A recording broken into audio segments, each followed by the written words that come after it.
Good evening सर्वांना. आज आहे नागदेवे पूजन. तर त्याच्यासाठी संध्याकाळी दिवाबत्तीचा टाईम होता. दिवा उदबत्ती धूप वगैरे लावल्यानंतर नागदेवासाठी इथं पीठ घेतलं आहे, चाळून घेतलेलं आणि गुळच म्हणजे गुळवणी करून घेतलेलं. तर ते गाळून घ्यायचं आणि घट्टसर पीठ मळून घ्यायचं. पीठ मळून झाल्यानंतर मी इथं कुकर लावला, त्याच्यामध्ये डाळ भात शिजायला लावलेला. इकडं मेथीची भाजी बनवलेली. जेव्हा आपण ताट वाढतो प्रसादासाठी मेथीची भाजी लागते ना, तर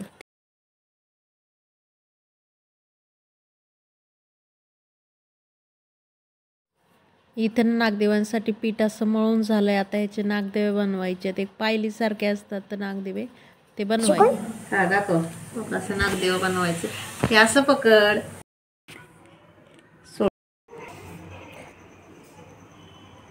अशा प्रकारे बाजरीचे नागदेव बनवून घेतले. तर एवढेच बनवले तर कारण 11 देवाला दाखवणार आहे. त्याच्यात डाळ भात आणि मेथीची भाजी भरायची असते, ते प्रज्वलित करायचे असतात. आणि मी एकटीच आहे खायला, त्यामुळे जास्त करणार नाही. शिल्लक राहिले तर उद्या खाणार. आता थोडेसे गव्हाचे बनवते. आता इथं गव्हाच्या पिठाचे बनवणार आहे. त्यासाठी पीठ चाळून घेतले, गुळवणी टाकणार आणि लगेच बनवून घेणार. चला. इथं गव्हाच्या पिठाच्या नागदेवासाठी पीठ बनलंय. घट्टच ठेवलंय, जास्त पातळ गेलं ना मग ते असे ठेवल्यानंतर इकडं तिकडं असे विरघळल्यासारखे होतात. आणि पाणी गरम करावं ठेवलंय, वाफ व्हायचे. अशा प्रकारे नागदेव उकडायला टाकलेले आहेत. आता ही जरा अर्धा तास उकडून देण्यानंतर एक भाकरी बनवते नैवेद्यासाठी. मग पूजा करणार, नैवेद्य दाखवणार. संध्याकाळची वेळ होत आली. अशा प्रकारे नागदेवांची तयारी करून ठेवलेत. नागदेव उकडून घेतले. 11 नागदेव ठेवले. त्याच्यात वाती घातल्या. तर त्याच्यात तेल ओतायचं, वरण भात आणि मेथीची भाजी घालायची, प्रज्वलित करायची, दीप धूप उदबत्ती लावून त्याची पूजा करायची हळदी कुंकू लावून. इथं असं ताट मस्तपैकी सजवून घेतलंय. हळदी कुंकू दिवा उदबत्ती सगळी तयारी केली. एक्स्ट्राचे शिल्लक काढलेत. हे मस्त थाळी अशी बनवली. इकडे डाळ भात मेथीची भाजी तूप आणून ठेवलंय आणि आता प्रज्वलित करते मी दिवे.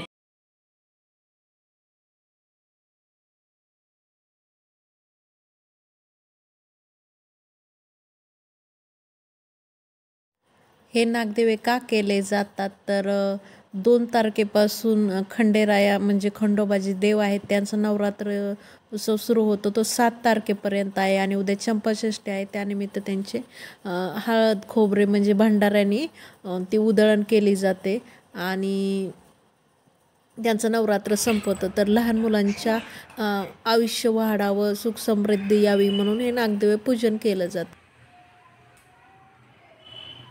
इथं अशा प्रकारे छान अशी पूजा केलेली, रांगोळी उदबत्ती दीप धूप लावलेला आहे. हे नागदेवे आहेत ना, ते वरणासोबत खाल्ले तर खूप छान लागतात आणि दुधासोबत पण खाल्ले तर खूप छान लागतात. त्याच्यावरून मस्त अशी तुपाची धार सोडायची आणि खूप छान लागते. आम्ही लहानपणी असे नागदेवे वरणामध्ये दुधामध्ये भरपूर खायचं, आम्हाला खूप आवडायचे. मला आणखीन पण ते आठवण येते की आम्ही किती नागदेव आवडीनं खायचो. मंदिरामध्ये जाऊन पण आपण हे नागदेव खंडोबाला ठेवू शकतो, पण इथून मंदिर दूर होतं. आणि दुसऱ्या दिवशी सकाळी मी मंदिरामध्ये पण गेले होते, पण तेव्हा मी नागदेव नेले नाहीत. आणि छान अशी नागदेवांची पूजा वगैरे केलेली आहे मी. हे नागदेव पूजन का केलं जातं तर घरातील जे लहान मुलं आहेत त्यांची ते सुख समृद्धी, त्यांचे आयुष्य खूप वाढू दे याच्यासाठी हे नागदेव पूजन केलं जातं.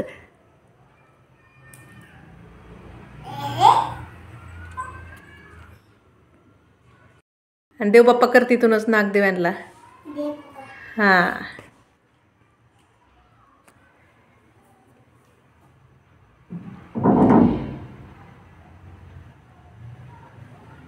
पाहू शकता मी वरण बनवलेलं आहे, दूध आहे, गव्हाच्या पिठाचे नागदेवे, बाजरीच्या पिठाचे नागदेवे, बाजरीची भाकरी, मेथीची भाजी, छानपैकी असं जेवण बनवलं. ह्यातलं फक्त मी नागदेवे आणि वरण आणि दूध याच्यासोबतच खाल्लं, बाकीचं तसंच राहिलं. मी एकटी जेवण करायला होते.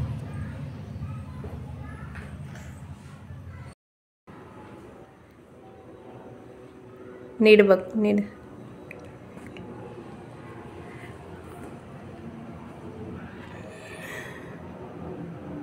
इथं छान असं ताट मी फुलांनी सुशोभित केले, पाने वगैरे ठेवलेत आणि जी शेवंतीची फुलं वगैरे होती त्यांनी छान डेकोरेट केले.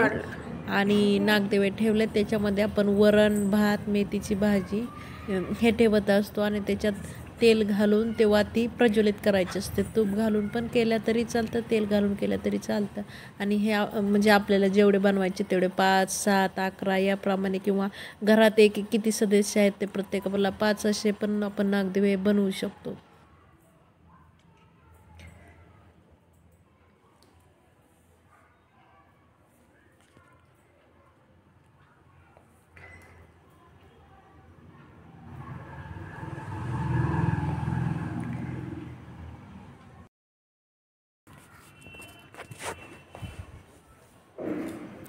इथे थोडा वेळ मी अर्धा तास असंच ताट ठेवलं होतं. नंतर त्याच्यामध्ये गव्हाचे जे नागदेवे आहेत ते कुस्करले आणि दुधामध्ये पण बाजरीचेच नागदेवे आहेत तेच कुस्करले. कारण बाजरीचे नागदेवे आणखीन छान लागतात. हे शिल्लक राहिल्यानंतर दुसऱ्या दिवशी तर खूप गोड लागतात. त्याच्यानंतर त्याच्यावर ना तूप टाकलं, तुपाची धार टाकली, त्यामुळं खूप चवदार लागतात. ते असं खाल्ल्यावर खूप छान लागतं.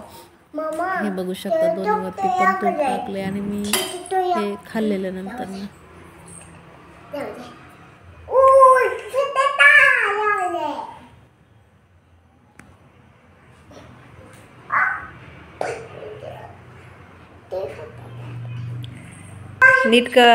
नीट कर बाळा.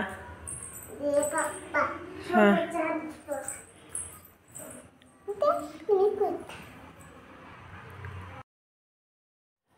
नंतर आम्ही दुसऱ्या दिवशी चंपाषष्ठीच्या दिवशी आकोर्डीतील खंडोबा मंदिरामध्ये गेलो होतो. इथं खंडोबा महाराजांची छान अशी मूर्ती आहे, पण आता तिथं डेकोरेशन वगैरे केलेलं आहे. ठेवलेलं आहे, भंडारा वगैरे लोक लावत होते.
तर आज शनिवार होता, त्यांना उपवास होता शनिवारचा. तर त्यांच्यासाठी खिचडी आणि दही तर ताट वाढून दिलं होतं. तर तेच मी व्हिडिओ बनवत होते.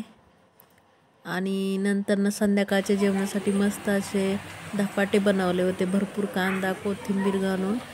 संध्याकाळच्या जेवणासाठी मस्त असे धपाटे बनवले. तर ते दह्यासोबत टरबूज भाजायचे, एकदम पिवळे दिसत नाही कारण त्यामुळे त्यामुळे शकता किती छान खरपूस भाजलेला आहे.